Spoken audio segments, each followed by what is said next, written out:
Hey, what's going on, y'all? It's your boy E2 Blue coming back at you again on this hot 105-degree Tuesday. It ain't even lunchtime yet, and it's already hot. But it is what it is. I'm not going to complain. I'm just going to enjoy my work day, I guess, if that's what they call it. But real quick, I just want to get in. So Jerry Jones says that he wants to make the game safer.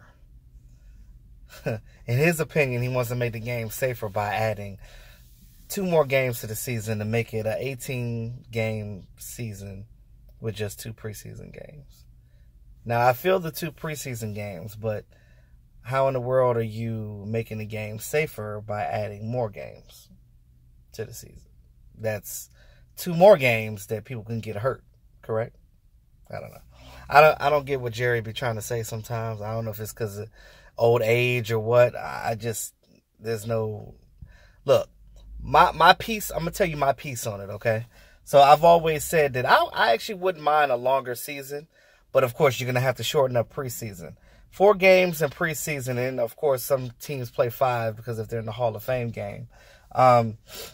It's a lot of injuries going on now in the preseason. Now, the CBA has to change the rules up a little bit. I understand why the rules are certain ways because of the simple fact that for player safety, for their future. You look at these guys getting out of the league and getting CTE and stuff like that, and brain injuries and all types of traumatic things going on with them. But I mean, I just look at it like this. I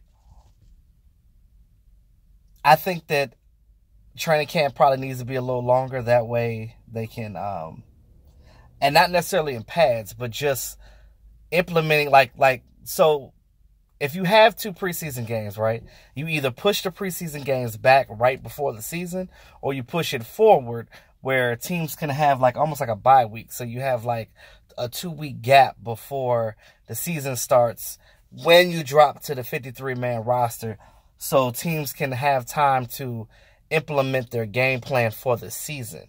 And what I think is, in between that 2-week span, what they should do is, that should be the time where they'll have another free agency where they do that now, but what I'm saying is you have that time to fix up your roster. If you got injuries, if you have injuries from the preseason, it'll have guys 2 weeks to heal up a little more, so you're not running from the preseason straight into the season. That's what I think we should do, even if you just leave it at 16 games. But if you want to raise it to 18, the problem with this is if you raise the season to 18 games, you have to raise the rosters on these teams from 58 to 63 or 68 players. You're going to have to raise the roster because you need guys to... Because the problem that we're having is when these guys get injured, teams are scrambling and running around trying to find players that are on the free agent market to get into their team. And then they don't have time to practice before the game because they'll get signed, and then 4 days later they got a game. And they don't know the playbook yet, so it's almost like you really can't really use them. So it's almost like an unfair advantage. But for teams that don't have those same injuries. But if you raise the roster, it gives more teams a chance to get a chance to have more of those guys there for depth purposes. You know what I mean? Because having depth on your team is definitely important. And I'm all for that. So let me know what y'all think about that. I just think that this next off season, because it's too late to make these decisions now, but for this year, but for next year, let's hope that they can make some change. What do you guys think? Do you want to keep it the way it is with the 4 preseason games? Do you want to drop down to 2? Longer training camps, a 2-week gap in between. Also, too, keep in mind that London's trying to come up with a team. They're trying to put a team in Mexico. So you look at the time zone differences in these teams. You're probably gonna have to raise, if you're gonna add international teams to the NFL, you're definitely gonna have to raise the roster, and you're gonna have to raise the season by 2 games, because that means teams are going to have 2 bye weeks, because when they go travel to those international games, they're going to have a chance to get there, get adjusted to the time zone, and then come back after the game and get ready to play in the States. So, I mean, it's a lot to think about with that. So, like I said, let me know what y'all think with that. Jerry Jones, when he said it, I just looked at it like, okay. Now, if you're trying to make it safer, like, you probably shouldn't use the word safer. He probably should have just said, okay, I want the season to be longer and shorter preseason. Because player safety doesn't play a factor in that, because, again, you're playing more. Anytime a player's playing more, they're more susceptible to injuries. That's common sense. So, like I said, I don't know where he was getting at with that. I don't even know why that it was even talked about outside of.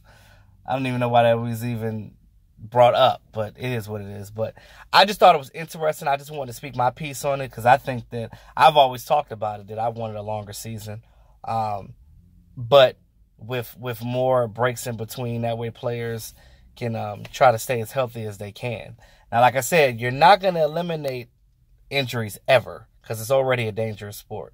But you can definitely diminish them by being smart about it.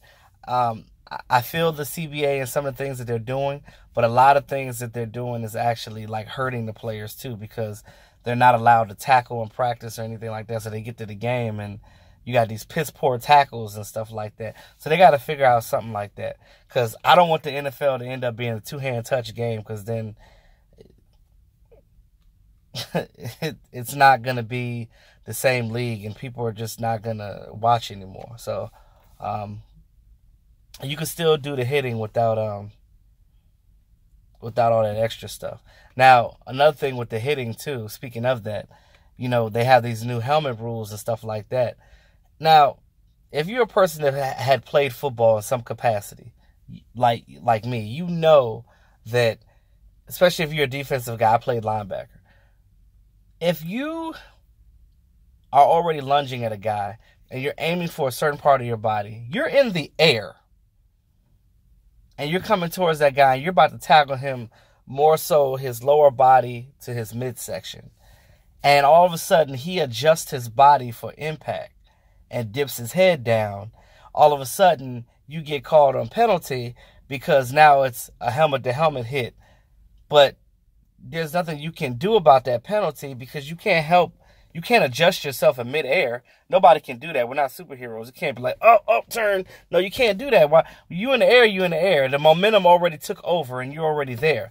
So these helmet rules are going to be, I feel sorry for these defensive players, because I see why they be half-ass tackling and shoestringing and stuff like that, because you can't hit these guys no more. There's nothing you can do. It's really hard to tackle now, because your surface area is literally like this small to hit the guy. So I mean, it really kind of sucks. But like I said, let me know what y'all think about that. Yo, like, share, comment.